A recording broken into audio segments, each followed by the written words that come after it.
అమ్మ నమస్తే. నమస్తే అమ్మా. అమ్మా హ్మ్. పీరియడ్స్ హ్మ్. కరెక్ట్‌గా రెగ్యులర్‌గా రావాలి అంటే ఏం చేయాలమ్మా? ఎందుకంటే చాలా మంది పిల్లల్లో చూస్తున్నాం ఇర్రెగ్యులారిటీ. ఒక వయసు వచ్చాక అంటే అది సహజం అది. కానీ చిన్న చిన్న పిల్లల్లో కూడా 20 నుంచి చూసుకుంటుంటేనమ్మా, ఎవరితో మాట్లాడినా నాకు 2 మంత్స్‌కి ఒకసారి పీరియడ్స్ వస్తున్నాయని, హెవీ బ్లీడింగ్ అవుతుందని, లేకుంటే అసలు బ్లీడింగ్ అవ్వట్లేదని. ఇలాంటి సమస్యలు ఎక్కువగా చూస్తూ ఉన్నాం.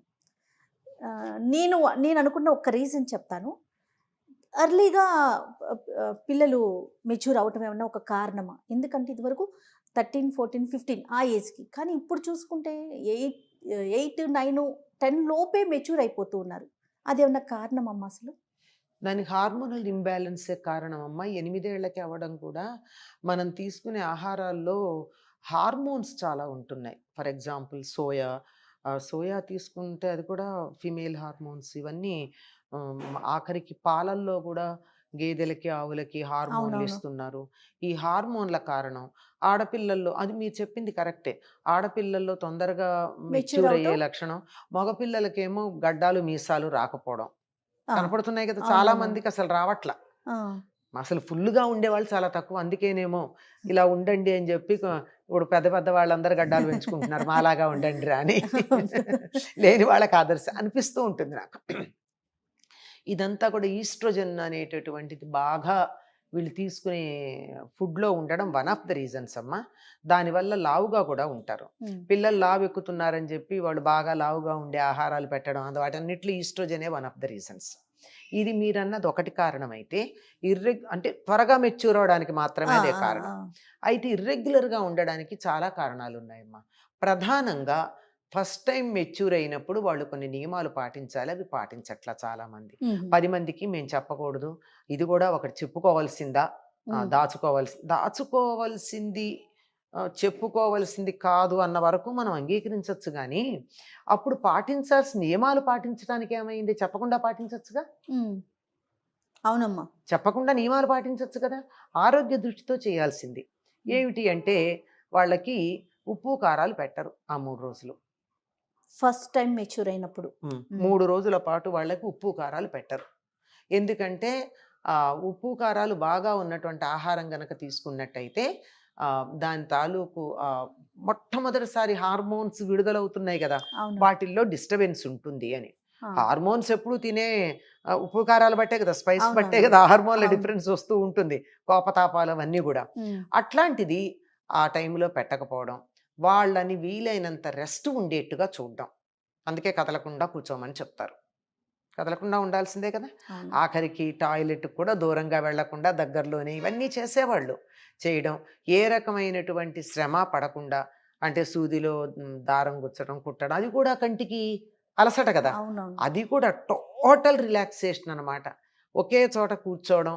దానివల్ల చెవులకి ఏమి ఎక్కువ పెద్ద శబ్దాలు వినపడక సెన్సిటివ్‌గా ఉన్న చెవి కూడా రిలాక్స్ అవుతుంది. ఎందుకంటే మీరు చూడండి తలనొప్పులవి వచ్చి చాలా చికాకుగా ఉంటే ఇంత సౌండ్ కూడా భరించలేరు. ఇరిటేషన్ ఇరి అనిపిచ్చేస్తుంది.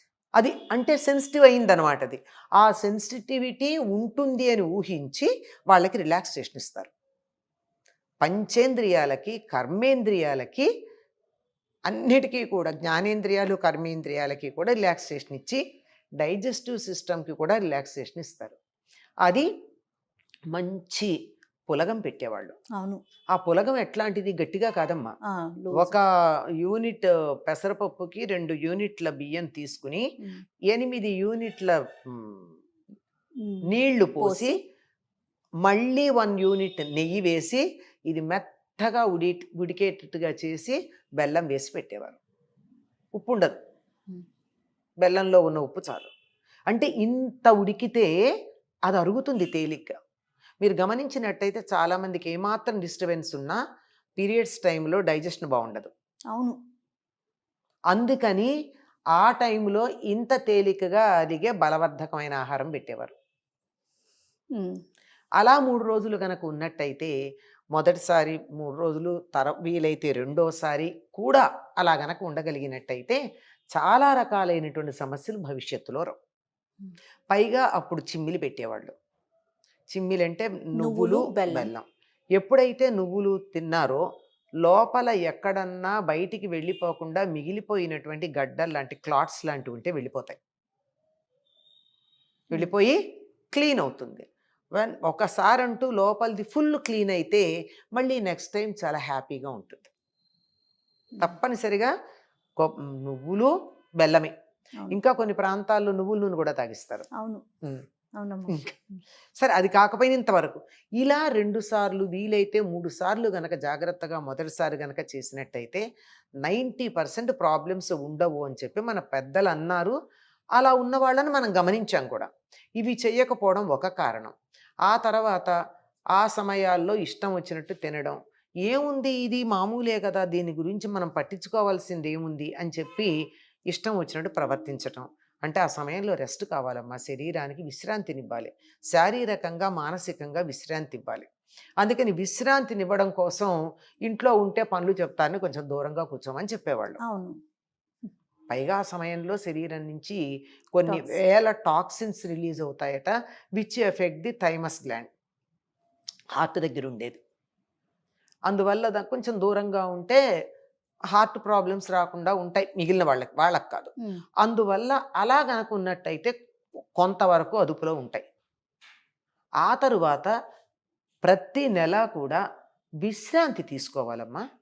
విశ్రాంతి తీసుకోవడం, ఆహారం కూడా తేలికగా మరీ కారము పచ్చళ్ళు అలాంటివి కాకుండా వీలైనంత వరకు తేలిగ్గా అరిగే ఆహారం తీసుకుంటూ గనక ఉన్నట్టయితే 90% రాదు. అయినా వస్తున్నాయి అంటే ఇవేం తీసుకోవట్లేదు, 100% ఈ జాగ్రత్తలు తీసుకునేవాళ్ళు లేరు. అయినా ఎక్కడో ఒకళ్ళిద్దరు తీసుకున్నా వస్తున్నాయి. తీసుకోకపోయినా కొంతమందికి రావు, ఎందుకంటే అందరూ అంత సెన్సిటివ్గా ఉండరు కదా, రాకపోవచ్చు.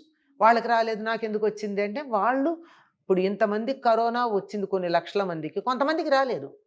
ఎందుకు రాలేదు అంటే వాళ్ళకి రెసిస్టెన్స్ ఎక్కువ ఉంది, ఇమ్యూనిటీ ఉంది. సరే, ఇలా అయిన తర్వాత ఇలా రావడానికి మధ్యలో 2 నెలలు 3 నెలలు దూరంగా ఉండడానికి కారణం ఏమిటంటే శరీరానికి తగినటువంటి వ్యాయామం లేదు. కూర్చున్న చోటు నుంచి కదలరు. ఆఖరికి టీవీ ఛానల్ మార్చాలంటే కూడా రిమోట్. ఈ మధ్య రిమోట్ కూడా వస్తున్నాడు, ఎలెక్సా అని పిలుచుకుంటున్నారు. అయిపోయిందా? ఇంకా రేపు పొద్దున ఎలెక్సా అని పిలవడానికి కూడా నోరు నొప్పని ఇంకేం చూస్తారో నాకు తెలియదు. మరి శరీరానికి శ్రమ ఏది? శ్రమ లేకపోతే ఏమవుతుంది? వాడనటువంటి అవయవాలు పాడైపోతాయి. ఒక వాచి కొన్నాళ్ళు వాడకపోతే పనిచేయదు, ఒక కారు కొన్నాళ్ళు వాడకపోతే పని చేయదు. మన శరీరంలో అవయవాలు కూడా కొన్నాళ్ళు వాడకపోతే పని చేయవు, పని చేయకుండా తయారవుతాయి. ఈ పని చేస్తే తప్ప హార్మోన్లు రావు. మనం బాగా ఎక్సర్సైజ్ చేశారనుకోండి, చెమటలు పడతాయి, కానీ ఎంత హ్యాపీగా ఉంటుంది. కారణం ఏమిటంటే అప్పుడు రిలీజ్ అయ్యే హార్మోన్లే కారణం. ఇటువంటి హార్మోన్స్ మనకి పని చేయకపోవడం వల్ల శరీరంలో రిలీజ్ అవ్వకపోయేటప్పటికి ఏమవుతుందమ్మా, హార్మోన్ల రిలీజ్ లేకపోతే, హార్మోన్ల వల్లే కదా ఇవన్నీ జరిగేది. అవును, ఫెమినైన్ మాస్కులైన్ అనే డిఫరెన్సు హార్మోన్ల వల్ల వచ్చింది. హార్మోన్లు సరిగ్గా రిలీజ్ కాకపోవడం వల్ల ఇవి డిస్టర్బ్ అవుతాయి. అంచేత శారీరకమైనటువంటి శ్రమ కల్పించాలి, సరైనటువంటి ఆహారం తీసుకోవాలి, సమయాన్ని పాలించాలి. కానీ ఇక్కడ చాలా పెద్ద సమస్య ఉంది. చాలామంది ఆడపిల్లలు వర్క్ ఫ్రమ్ హోమ్ ఒకటి, తర్వాత ఆన్లైన్ వర్కింగ్ ఒకటి చేయడం వల్ల వీళ్ళకి చాలా ప్రాబ్లం ఉంది. ఒకటి కూర్చున్న చోటు నుంచి కదలకపోవడం అయితే, రెండోది bioclock disturbance. Major problem bioclock disturbance. శరీరంలో కూడా ఒక గడియారం ఉంది. ఈ గడియారం బయట ప్రకృతిలో అనుసంధానం అయ్యి ఉంటుంది. రాత్రి ఎందుకు నిద్ర వస్తుందమ్మా? ఎందుకు వస్తుంది? ఎట్లాంటి వాళ్ళకి? వాతావరణాన్ని బట్టి. కనుక ప్రకృతి రాత్రి మేలుకోవడం సహించదు, పగలు మేలుకోవాలి, రాత్రి పడుకోవాలి. మన శరీరంలో కూడా అవయవాలు రాత్రి బాగా కొన్ని పనిచేస్తాయి. ఈ తెల్లవారుజామున కిడ్నీలు పనిచేస్తాయట, రాత్రి లంగ్స్, టైమింగ్స్ ఉన్నాయి. ఆధునిక శాస్త్రజ్ఞులు కూడా చెప్పారు టైమింగ్స్, ఈ టైంలో ఇది పనిచేస్తుంది, ఈ టైంలో ఇది పనిచేస్తుందని. వాటిని అవి పనిచేసేవన్నీ ఓవర్హాల్ అయ్యి పొద్దుటికి ఫ్రెష్గా పనిచేస్తే కదా శరీర అవయవాలు బాగుండేది. అందువల్ల మొట్టమొదట బయోక్లాక్ డిస్టర్బ్ అయితే కన్ఫ్యూజ్ అయ్యేది ఏమిటయ్యా అంటే హార్మోన్స్. హార్మోన్స్ కన్ఫ్యూజ్ కన్ఫ్యూజ్ అయితే అవ్వంగానే హార్మోన్స్ ప్రభావం వల్ల వచ్చే first activity periods. Periods. So periods get disturbed. రావాలా వద్దా? లెక్క రాత్రా పగలా? అది కన్ఫ్యూజ్ అవుతుంది. 28 డేస్కి రావాలి. 28 డేస్కి రావాలంటే 24 గంటల్లో రాత్రి పగలు లెక్కేసుకుంటే నువ్వు రాత్రి మేలుకున్నావు, ఇది పగలవుతుందా రాత్రి అవుతుందా, ఇట్ గెట్స్ కన్ఫ్యూజ్డ్. డే ఎప్పటికి పూర్తయిందో శరీరానికి తెలియటల్లా, మంత్ 28 రోజులు ఎప్పటికయిందో తెలియటల్లా. దాంతో అది కన్ఫ్యూజన్లో it stops for some time, then malfunctioning మొదలవుతుంది. దాంతో త్వరగా రావు కదా అనుకుంటే ఎట్లాగొట్లా వస్తాయి, ఎప్పటికో అక్కడ పేరుకుపోయి వస్తాయి. వచ్చిన తర్వాత మొత్తం ఫ్లష్ అవుట్ అవ్వాలి కనుక ఎక్కువ రోజులు బ్లీడింగ్ ఉంటుంది. దాంతో రకరకాలైనటువంటి ప్రాబ్లమ్స్. ముందు మొట్టమొదట కనపడేది disturbed periods, next disturbed mind, depression, distress, ఇలాంటివన్నీ తర్వాత వస్తాయి. చాలా ఇది. నేను ఒక ఇన్సిడెంట్ చెప్తా, యాక్చువల్ ఇన్సిడెంట్ చెప్తా. 4 నెలలు అమ్మాయికి పీరియడ్స్ రాకపోతే తల్లికి డౌట్ వచ్చింది, ఈ పిల్లకి పీరియడ్స్ రాలేదేంటి అని. చాలా అనుమానపడింది. పాపం ఎక్కడ అమ్మాయి ప్రవర్తనలో తేడా కనపట్టల్లా. ఎలాగ డాక్టర్ దగ్గరికి ఎట్లా తీసుకెళ్ళాలి ఆలోచిస్తుంది. అనుకోకుండా జ్వరం వచ్చింది, తల్లి అదృష్టానికి జ్వరం వచ్చింది. జ్వరం వస్తే జ్వరం ప్రకారం హాస్పిటల్కి తీసుకెళ్ళి, దక్కర్లేదమ్మా పారాసిటమాల్ వేసుకుంటానన్నా, ఇదొక ప్రిటెక్స్ట్ తీసుకెళ్ళింది. తీసుకెళ్ళాక డాక్టర్తో ఏదో మాట్లాడుతూ, అమ్మ ఈ నైట్స్ బాగా మేలుకుంటే కూడా ఇలా వస్తుందా అని కావాలని అది అలా లంకి మాటల సంబంధం పెట్టాక ఆ డాక్టర్ 1-2 అడిగి, అమ్మాయి నీకు ఎన్నాళ్ళు అయింది పీరియడ్స్ వచ్చి? యాక్చువల్ జరిగిన ఇన్సిడెంట్ చెప్తున్నాను నేను. 4 months అయింది అంటే వెంటనే డాక్టర్ ప్రిస్క్రిప్షన్ రాసింది, స్టాప్ ద జాబ్. జ్వరానికి జాబ్కి సంబంధం ఏమిటి? నేను చెప్పాను, నా మాట మీద నమ్మకం ఉంటే మానేయి, నీ పీరియడ్స్ అడ్జస్ట్ అవుతాయి, తర్వాత నీ ఆరోగ్యం బాగుంటుంది అని.